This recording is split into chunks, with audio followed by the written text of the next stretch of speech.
नमस्कार. नारायणगाव ग्रामपंचायत तसेच जुन्नर तालुका medical practitioners आणि NDA यांच्या संयुक्त विद्यमानाने आज आपण वृक्षारोपण करत आहोत. ग्रामपंचायतने जवळपास 1800 झाडं आज या ठिकाणी लावण्याचा जो प्रयास आहे तो सुरू करत आहोत आणि त्यासाठी उपस्थित असणारे सर्वच डॉक्टर्स असतील, ग्रामस्थ असतील आणि ग्रामपंचायत कर्मचारी, सर्व महिला पुरुष सदस्य यांचं मनापासून स्वागत करते. खरं तर दरवर्षीच मी हा जो मुद्दा आहे तो मांडत असते की ग्लोबल वॉर्मिंग असू द्या किंवा आपल्या वसुंधरेची आपण जी काही नासाडी सुरू ठेवलेली आहे तो मांडतच असते. परंतु आपण आज बघतोय की समाजामध्ये किंवा आपल्या आजूबाजूच्या परिसरामध्ये भेसळीचं प्रमाण असू द्या किंवा आपल्यापर्यंत जे काही धान्य किंवा जे काही पोहोचतंय, इव्हन तेल सुद्धा आज भेसळयुक्त निघाले.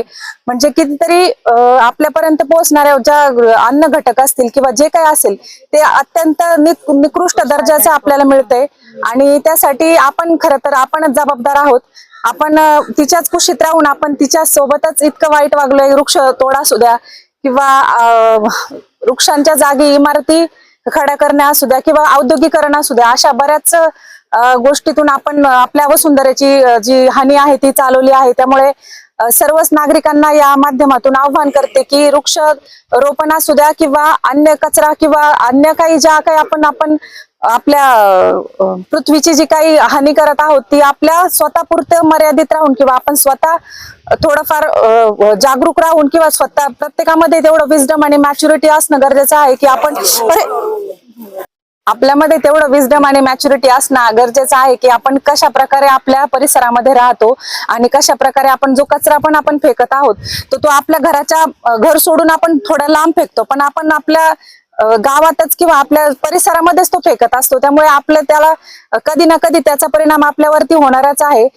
उदाहरण द्यायचं झालं तर आपला जो कचरा आहे, आपण जिथं आपलं कचरा डेपो आहे तिथं जे सॉइल पोल्युशन होतं, म्हणजे कचरा आपण खालीच टाकतो, तर त्या कचऱ्याचं आता आपल्याला काही जाणवणार नाही, परंतु काही दिवसांनी किंवा आपल्या मुलांना, आपल्या भविष्याला त्याची कितीतरी प्रमाणामध्ये हानी होणार आहे. ग्रामपंचायत नारायणगाव त्या माध्यमातून प्रयत्न करतच आहेत, परंतु नारायणगावच्या नागरिकांनी सुद्धा आम्हाला तेवढ्याच प्रमाणामध्ये सहकार्य करणं गरजेचं आहे. आज नारायणगावचे सर्व डॉक्टर असतील, तो नारायणगावचे डॉक्टर जे असतात ते समाजाचं आरोग्य घडवतात आणि हरित भविष्यासाठी आज आपण ही जी प्रतिज्ञा करत आहोत त्या प्रतिज्ञेचं सर्वांनीच पालन करूया असे आवाहन करते आणि धन्यवाद. थांबते.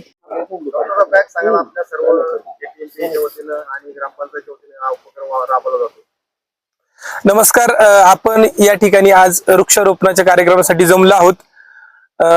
JTMP ही जी संस्था 40 वर्षापासून आहे, त्याच्या 40व्या वर्षात अध्यक्षपद स्वीकारताना त्या अधिकार समारंभातच आपण जाहीर केलं होतं की आपण एक डॉक्टर एक झाड हा संकल्प केला आणि त्याचं आव्हान बाबूभाऊंनी केलं होतं की आमच्या साथीने ही झाडी लावा. आणि ग्रामपंचायत नारायणगाव वारवाडी यांचं आणि त्यांचे सगळे सहकारी यांचं काम आम्ही गेले 8 ते 10 वर्ष पाहतोय. नुसतं झाडं लावणं नाही तर ती जगवली जात आहेत आणि निसर्गाचं रौद्ररूप आपण पाहत चाललोय, त्यातले बदल आपण पाहत चाललोय आणि तिथे त्याला कुठेतरी आपण मानवच जबाबदार आहोत. निसर्गाचा समतोल साधायचा असेल आणि आपल्याला जगायचं असेल तर झाडं ही आधी जगवली पाहिजेत. आणि ह्या दृष्टिकोनातूनच JTMP आणि सर्व कार्यकारिणीने हे ठरवलं की आपण यावर्षी देशी झाडं लावायची आणि त्याला प्रोत्साहन म्हणून आम्ही 500 डॉक्टरांच्या नावे एक डॉक्टर एक झाड याने आम्ही ही डॉक्टरांच्या संस्थेकडून आणि ग्रामपंचायतीकडून ही झाडं लावण्याचा कार्यक्रम घेत आहोत. जय पर्यावरण.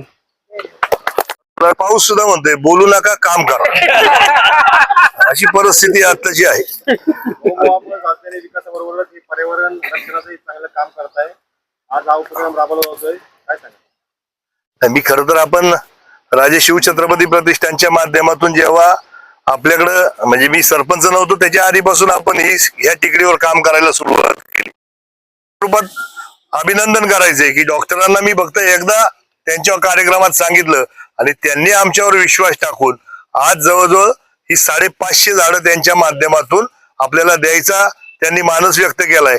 जरी आपण सगळे म्हटले असले तरी मी नेते त्यांना शब्द दिला आहे की तुम्ही झाडं द्या, झाडं जागवायचं काम आमचं आहे.